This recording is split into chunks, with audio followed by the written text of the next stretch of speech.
Hi ma'am, good morning. Ako po si Clyde Lawrence Bilim Pangugat.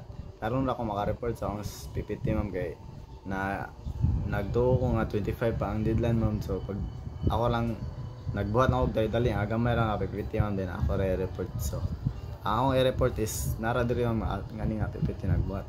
So akong i-report is ang panitikang Pilipino sa English. So nagsimula ituro sa mga paaralang Pilipino ang English noong 1900. Mula sa taong ito hanggang 1930 ay maraming naisulat na mahalagang sanaysay, maikling kwento at mga tula.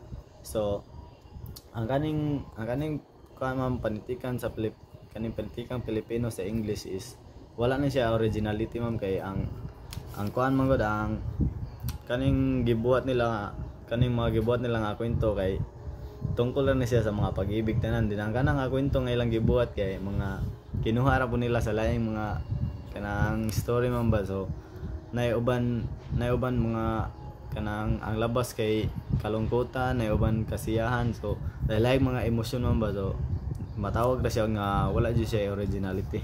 So nako gibutang diri sa kanang mga lista sa kanang mga manunulat man murag 8 ni sila ka book. So ang first is Jose Garcia Villa, pinakatanyag na Pilipinong manunulat sa English sa larangan ng maikling katana at tula. So ang kani si Jose Garcia Villa is nakabuhat ni siya kuan sa atong gigamit niya nga pen nga gipanganlag Dovigleyon.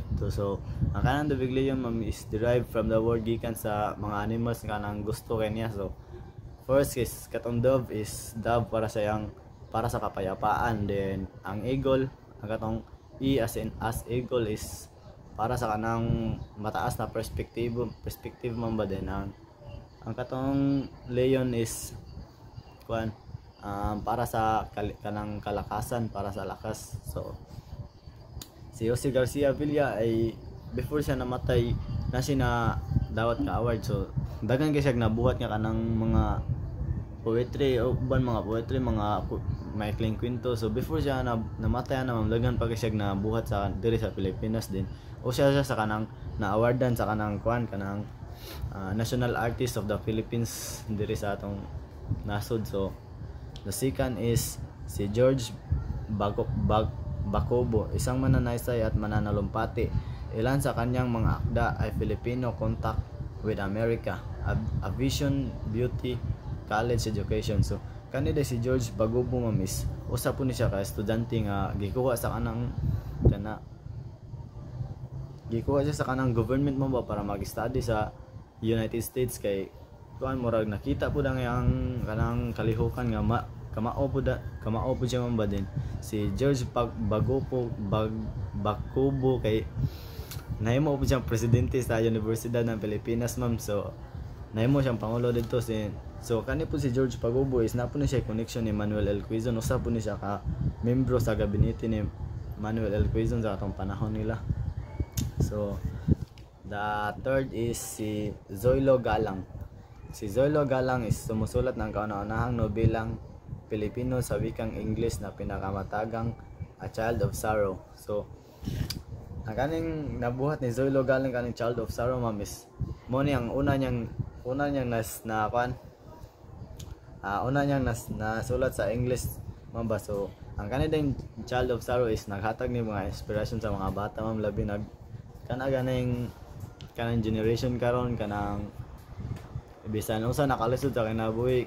So kinahanglan lang gid nato ang eskwela. And then so ang nakanahon na si Zoilo Galang ay buhat ni para makahatag siya inspiration sa mga bata nga labi na kanang ang giatubang sa mga bata dako na kay mga problema pero mas kihatagan lang gini ang impluwensya nga kanang dapat jud mahuman ang kanang ganahan humanon sa kanang bata mo. So ikaapat is Angela Manalang Gloria. So umaakda ng April Morning, nakilala siya sa pagsulat ng mga tulang liriko noong panahon ng Commonwealth. So si Angela Manalang Gloria is nailan siya sa katong panahon ng Commonwealth kay sa katong kanang pagkuan niya man pagbuhat niya nga pagtaon niya na. So na siya gibuhat nga kanang murag iya yung gitatag yang pagkababae mo baso. Usab po siya sa kanang pinakauna nga babae nga manunulat diri sa Pilipinas do. Mo na kay nailan siya sa Commonwealth kay murag iya ging gikuan ang iyang pagababay ma'am, iya jud gisugal ba ka usab siya nga kanang kamao po siya nga kanang manunulat diri sa Pilipinas about anang mga maikling kwento, usab siya ka kamao mo suot og mga ingana. So ato siya na ilhan nga basta mo na ilan siya na dagto. So sunod is si Zulueta de Costa, nakamit ng unang gantimpala sa kanyang tulang Like the Molive sa Commonwealth Literary Contest noong 19. So ang kanilang gibuhat ni Zulueta de Costa ng kaning Like the Molive is usa po ni siya pareha po ni siya sa kuan sa kaning Zoilo Galang nga naghatag og inspiration sa mga tao ma'am, sa mga ordinaryong Pilipino. So ang kaning Like the Molive nga gibuhat ni Zulueta de Costa is gikan po ni siya sa Molive nga lugar nga kanang daghan kay kanang mga lig-on nga kanang mga punuan man ba. So ang gusto ni Zulueta de Costa is ang katong mga tao mapareha kalig-on sa kanang mga punuan dito sa kanang Molive nga lugar man ba. So usab din ni siya kanang kamaayo nga manunulat si Zulueta de Costa kay naghatag busag mga inspirasyon para makabangon ang mga tao sa kanang mga unsa kalisod sa kinabuhi man ba. So ganahan niya nga ang mga tao pareha kalig-on sa kanang mga punuan sa Molive. So maaro ma'am. Ang sunod is si NVM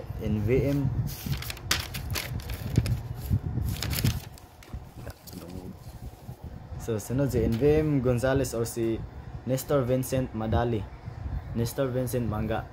Gonzales. So may akda na may island at Children of the Ash Covered from Ailoam. Ang huli ay isinaalin sa iba't ibang wika sa India. So si NVM Gonzales may nailan siya sa kaning Children of Ash Covered. So ang kaning meaning ano yung gibuhat ma'am ay kanaging murag naghatag siya kanang kinabuhi, kanang murag na siya connection sa kanang kuan ba sa ato ang kultura ma'am. So ang kaning Children of the Ash Covered Lawn kanang nagpakita siya sa kanang kinabuhi diri sa atong Pilipinas mo ba, kung unsa gyud ang naa diri sa Pilipinas, kung unsa gyud kalahian sa Pilipinas ug sa kanang laing lugar. So daghan kani siya connection nga kanang gibuhat ni kuan ma'am ni NVM Gonzales. So the next is Estrella Alfon, ipinalalagay na pinakapangunahing manunulat na babae sa English bago makadikma. Siya ang mansumulat ng Magnificent at Grey Confetti. So usa po ni si Estrella Alfon mamang kanang usa po ni siya sa kababae nga manunulat diri sa Pilipinas. So na siya dagan gisuwat. So ang gihatag nga example diri is ang Magnificence and at Grey Confetti. So sa kanilang mga gibuhatan ni Estrella Alfon ma'am is usara ni siya ka murag parehas-parehason ra ni sila mga gipaigo ma'am. So ang ilang gipaigo ni is kanaging mga kaagi sa mga tao, kana mga emosyon sa mga tao ma'am ba. So iya lang gilaylahi og mga tono, mga pasabot nga mga istorya ma'am. So pero ang kana iya mga gibuhat murag usa ra pud sila nga minimum ba abot sa kanang emosyon ra pud sa karanasan sa mga tao. So the last is Arturo Rotor, may akda ng The Wand and the Scar na siyang kauna-unahang aklat na nailimbag sa Philippines Book Guild.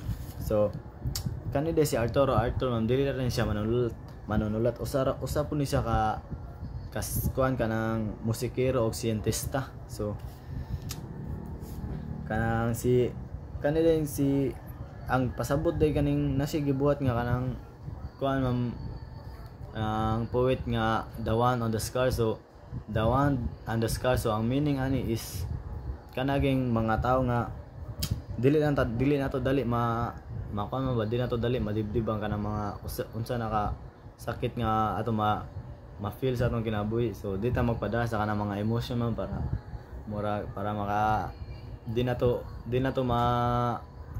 mabaliwala ang mga unsay mga dapat na to pambuhaton ma'am. So ang kaning tanan nga kaning 8 ka akong gihatag nga manunulat ma'am is murag usa ra pud sila ka kanang nang meaning man ba nga puro sila naghatag og mga inspirasyon sa mga tao para makabangon sa bisag unsa man kalisod sa kinabuhi. So mao ra to akong ma-report karon ma'am. So daghang salamat, balag na late ko.